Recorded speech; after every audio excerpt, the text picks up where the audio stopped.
আসসালামু আলাইকুম। কী খবর সবার? কেমন আছো? আমি আজকে আমার একটা সিম্পল স্কিন কেয়ার ভিডিও নিয়ে এসেছি, মর্নিং স্কিন কেয়ার। আমার মর্নিং স্কিন কেয়ার খুবই সিম্পল থাকে, খুবই সিম্পল।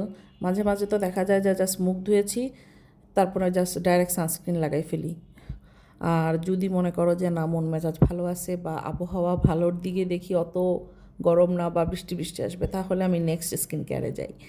আচ্ছা, এটা হলো আমার ফার্স্ট স্টেপ। আমি টোনার ওসব কিছুতে যাই না, আমি জাস্ট নর্মালি থার্মাল স্প্রেটা ইউজ করি, ফেশিয়াল স্প্রে অ্যাভেনির। এটা খুবই ভালো, আমি লাস্ট সামার একটা ইউজ করেছিলাম। বেস্ট, মানে একদম কুলিং ইফেক্ট দেয় তোমার ফেসের মধ্যে। তুমি এটা ইউজ করলে বুঝবা, তোমরা না ইউজ করলে এটা বুঝবা না। এটা যারা ইউজ করেছো তারা জানো। এটা অ্যাভেনির একটা থার্মাল স্প্রে। যদি কেউ পার্সোনালি চাও আমাকে মেসেজ করো, আমি তোমাদেরকে এটার পিকচার পাঠিয়ে দেবো। মানে একদম ঠান্ডা হয়ে যায় ফেস, যত গরম থাকুক তোমার ফেসটা একদম ইনস্ট্যান্ট ঠান্ডা করে দিবে। নতুন আরেকজন মেহমানের আগমন হয়েছে, দেখতে পেয়েছ? আচ্ছা, এরপরে নেক্সট স্টেপ হলো আমি নায়াসিনামাইড। এটা একদম কমন, আমি সকালে রাতে দুই বেলায় নায়াসিনামাইড ইউজ করি। এটা আমার প্রয়োজন হয়। দেখতেছো তো অনেকগুলো দাগ পড়ে গেছে আমার থুতনি এরিয়াতে, কপালে একটা দাগ ছিল, এটা এখন ফেড হয়ে এসছে। আর হালকা পাতলা আমার ওপেন পোর্সের প্রবলেম আছে, তো এটার জন্য আমার নায়াসিনামাইড কমন লাগে। কিন্তু অ্যাপ্লেবের এই নায়াসিনামাইডটা আমি পুরাটাই শেষ করলাম, আমার কাছে এটা তেমন ইফেক্টিভ মনে হয় নাই। এর থেকে কোরিয়ান স্কিন কেয়ার যারা ইউজ করো তারা ইনস্ট্রিটটা নিতে পারো, ইনস্ট্রিট নায়াসিনামাইডটা বেশ ভালো। এই ছাড়া আমার আর ইউজ করা হয়েছে বিউটি অফ জোসানের যে নায়াসিনামাইড একটা আছে, ওইটাও ভালো, কি গ্লো সিরাম না কি নাম যেন ওটার, তোমরা দেখে নিয়ে নিও।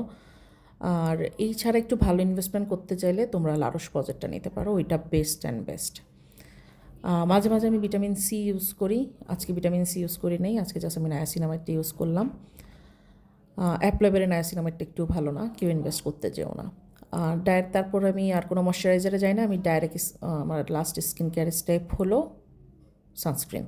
এটা আমি ইউজ করছি ইউসিরিনের সানস্ক্রিন।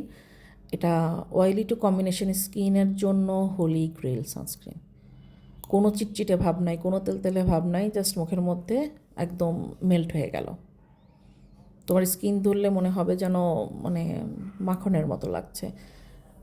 আলাদাভাবে কোনো রকমের কোনো তেলতেলে ভাব দিচ্ছে না, চিটচিটে ভাব দিচ্ছে না, ভারী ভারী লাগছে না, একদমই সিম্পল। এটা আমার খুব ভালো লাগছে। আর এর আগে আমি একটা ইউজ করেছিলাম ওয়াটসনের সানস্ক্রিন। ওয়াটসনের সানস্ক্রিনটা খুবই ভালো। ওদের অনেকগুলো ভ্যারিয়েন্ট, তো আমি যে ভ্যারিয়েন্টটা ইউজ করেছি আমার ওটার নাম মনে নেই, বাট ভালো। তোমরা ইউজ করতে পারো ওয়াটসনের, দেখে নিতে পারো যে কম্বিনেশনের জন্য কোনটা ভালো আছে। এই যে দেখতে পাচ্ছ সানস্ক্রিন দেওয়ার পর ফেসের অবস্থা, সিম্পল, সেটেলড। যাক, তোমরা যদি আর কোনো কিছুর কোনো রিভিউ চাও বা জানতে চাও আমাকে ইনবক্স করতে পারো। আজকের জন্য টাটা, বাই বাই, সবাই ভালো থেকো, সিয়া।